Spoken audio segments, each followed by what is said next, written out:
Good evening दोस्तों। आज है 4 फरवरी और आज का हम लोग करंट अफेयर्स दैनिक जागरण और अमर उजाला के अंतर्गत देखेंगे। आपको यहाँ पर बता दें कि आज करंट अफेयर्स बहुत ही कम है। दैट मीन्स आपको आज करंट अफेयर्स देखने को मिलेगा सिर्फ 4 ही करंट अफेयर्स, लेकिन चारों करंट अफेयर्स वह इम्पॉर्टेंट है। हो सके तो नोट कर लीजिए कहीं पर, या अगर आप याद कर पाएंगे तो इसे याद कर लीजिए। यह करंट अफेयर्स किसी न किसी एग्जाम में ज़रूर पूछा जा सकता है।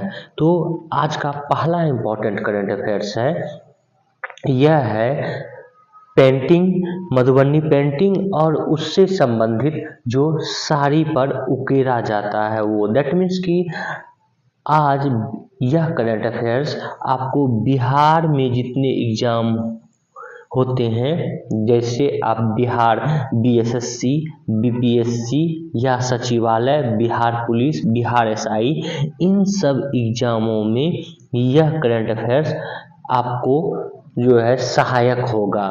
इसमें जो है महत्वपूर्ण तथ्य आपको 2-4 चीज़ें याद रखनी है।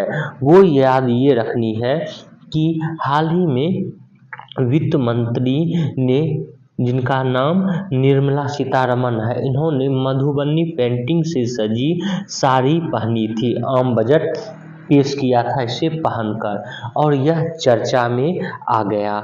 तो मधुबनी पेंटिंग से संबंधित साड़ी जो बनाती हैं उनका नाम आप ध्यान में रखेंगे, क्योंकि इनको पद्मश्री भी मिल चुका है। तो दुलारी देवी ये हैं। इनको जो है अब जब बजट जो है पेश किया गया मधुबनी पेंटिंग का साड़ी पहनकर निर्मला सीतारमण के द्वारा, तो बहुत सारे ऑर्डर साड़ी के मिले हैं भारत के विभिन्न भागों से।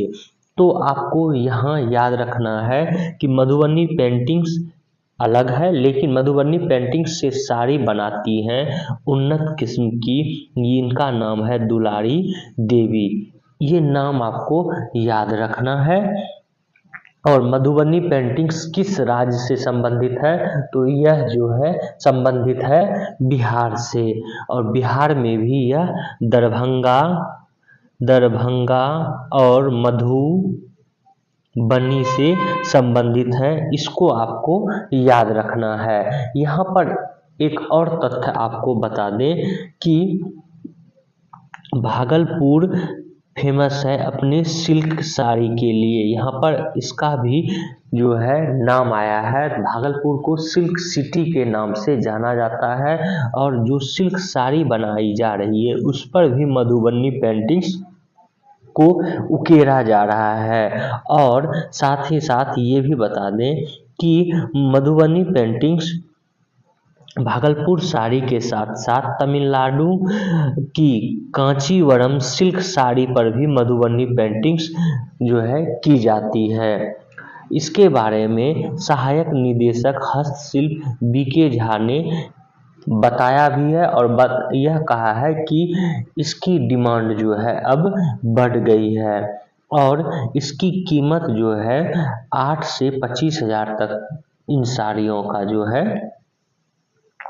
दैट मीन्स ये इन्होंने कहा है कि 8 से 25 हज़ार तक की कीमत वाली इन साड़ियों का सालाना कारोबार करीब 10 करोड़ रुपये का होता है, और अब हो सकता है बढ़े। तो इनका नाम आप जरूर रखेंगे याद, पद्मश्री कलाकार दुलारी देवी का। आज का अगला करंट अफेयर्स देखते हैं। आज का अगला करंट अफेयर्स है, यह है अंतर्राष्ट्रीय बिग कैट अलायंस। अंतर्राष्ट्रीय बिग कैट अलायंस, इसमें भारत महत्वपूर्ण भूमिका निभा रहा है। बिग कैट दैट मीन्स कि जितने भी बिल्ली की प्रजाति की बड़े जानवर हैं, जैसे बाघ हो गया, तेंदुआ हो गया, इन सब जानवरों को संरक्षित करने के लिए, संरक्षण प्रदान करने के लिए बिग कैट अलायंस बना रहा है भारत। और भारत जो है अभी भारत में that means big cat alliance में अभी वर्तमान में 27 देश जो है यह शामिल हो चुके हैं। यह भी आपको ध्यान में रखना है। और इस पर जो है बैठक हो रही है कि इसमें कितने देश दैट मीन्स इसका सचिवालय कहाँ पर बनाया जाए। यहाँ पर ये आपको बता दें कि 23 जनवरी 2025 को IBCA और उसका सचिवालय पूरी तरह से समझौता पर आधारित अंतर सरकारी अंतर्राष्ट्रीय संगठन बनाया गया है। और आपको ये भी बता दें प्रोजेक्ट टाइगर के उपलक्ष्य पे 9 अप्रैल 2023 को जो है 50 साल होने पर IBCA लॉन्च किया गया था। दैट मीन्स कि अंतर्राष्ट्रीय बिग कैट अलायंस यह जो है 2023 में इसकी गठन की बात हुई थी, या आप ऐसा कह सकते हैं कि इसकी स्थापना जो है यह 2023 में हुआ था। कब?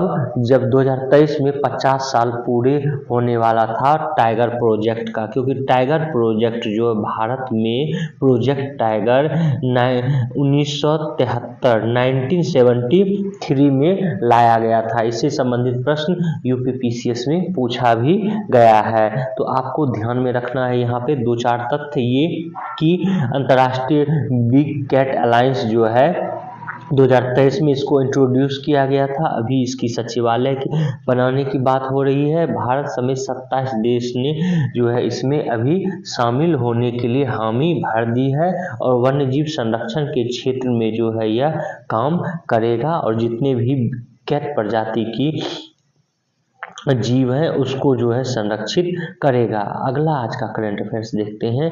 आज का अगला करंट अफेयर्स है एक क्षुद्र ग्रह की पृथ्वी से टकराने की आशंका है। और यह क्षुद्र ग्रह का नाम आपको याद रखना है 2024 YR4 यह है। इससे पहले जो है एपोफिस यह जो है क्षुद्र ग्रह पृथ्वी की ओर बढ़ रहा है, हालांकि अभी गुजरा नहीं है। तो इसके बारे में जब भी अपडेट कुछ आएगा तो हम अपडेटेड जो है तथ्य आपको बता देंगे। बस आपको यह याद रखना है कि कौन सा क्षुद्र ग्रह है जो यहाँ आ रहा है। इसके बारे में यूरोपीय अंतरिक्ष एजेंसी द्वारा बताया गया है 2024 YR4। और यहाँ पर ये भी आपको बता दें कि आर्यभट्ट प्रक्षेपण विज्ञान शोध संस्थान के वरिष्ठ खगोलीय वैज्ञानिक डॉक्टर शशिभूषण पांडेय ने क्षुद्र ग्रह 2024 YR4 आकार में करीब 45 मीटर चौड़ा यह एपोफिस जितना विशाल तो नहीं मगर टकराने पर बड़ा नुकसान पहुंचा सकता है, यह जो है कहा है वरिष्ठ खगोल वैज्ञानी ने। आपको यह भी बता दें कि 22 दिसंबर 2032 में पृथ्वी के बेहतर करीब जो है यह आ जाएगा। यह जिस स्पीड से आ रहा है 2032 तक जो है यह पृथ्वी के करीब आ सकता है। तो एस्ट्रॉयड का नाम आप लोग जरूर याद रखेंगे। आज का अगला करंट अफेयर्स है यह है भारत अमेरिकी संगीतकार और उद्यमी चंद्रिका टंडन को जो है ग्रैमी अवार्ड दिया गया है। यह ग्रैमी अवार्ड इनको एल्बम त्रिवेणी के लिए दिया गया है 2025 में। और इनके एल्बम का नाम त्रिवेणी था। और इनको जो जिस कैटेगरी में दिया गया है वह है best new age ambient chat album श्रेणी में दिया गया है। ये आपको त्रिवेणी नाम याद रखना है। यहाँ पर ये भी बता दें कि चंद्रिका कृष्णमूर्ति टंडन जो है ये बहन है किसकी, तो ये भी याद रखना है कि जो पूर्व CEO है इंदिरा नूई उनकी जो है ये बहन है चंद्रिका कृष्णमूर्ति टंडन। इसके अलावे जो है अन्य लोगों को ग्रैमी अवार्ड मिला है वो है इरू मात्सुमोटो और वाटर केलेमैन जो है ये हैं। यहाँ पर आपको ये बता दें कि सर्वश्रेष्ठ एल्बम का सम्मान काउबॉय कार्टर को मिला है और काउबॉय कार्टर के लिए अश्वेत महिला बेयॉन्स को दिया गया है। तो काउबॉय कार्टर, और ये भी आपको तथ्य याद ध्यान में रखना है कि 2025 का जो यह ग्रैमी अवार्ड दिया जा रहा है यह 67वें ग्रैमी अवार्ड है। इनके बारे में आपको काउबॉय के बारे में आपको बता दें कि ये हैं काउबॉय कार्टर कैटेगरी में जो दिया गया है गायिका बियोंसे को, यह जो है ये हैं। इनका तस्वीर भी आपको ध्यान में रखना है। और 50 साल बाद ऐसा हुआ है कि किसी अश्वेत या पहली अश्वेत महिला को यह पुरस्कार दिया गया है। और भारतीय संदर्भ में कहें तो राधिका वेकारिया इन्होंने भी ग्रैमी अवार्ड के लिए अपना नॉमिनेशन दिया था, लेकिन इनको यह नहीं मिल पाया। तो एल्बम त्रिवेणी के लिए ग्रैमी पुरस्कार किनको मिला है? चंद्रिका टंडन। यह आप लोग जरूर याद रखेंगे, यह पूछा जा सकता है। इस तरह का प्रश्न हाल ही के दिनों में जब शॉर्ट मूवी के लिए जब ऑस्कर अवार्ड दिया गया था तो वह भी बीपीएससी में पूछा जा चुका है। इसलिए आपको ग्रैमी अवार्ड का पूछे जाने की संभावना है, तो जरूर आप लोग ध्यान में रखेंगे, नोट डाउन कर लेंगे। तो आज का करंट अफेयर्स इतना ही था। आप लोग हमारे इस वीडियो को शेयर करें, सब्सक्राइब करें और बेल आइकन को जरूर दबा लें। Thank you for watching this video.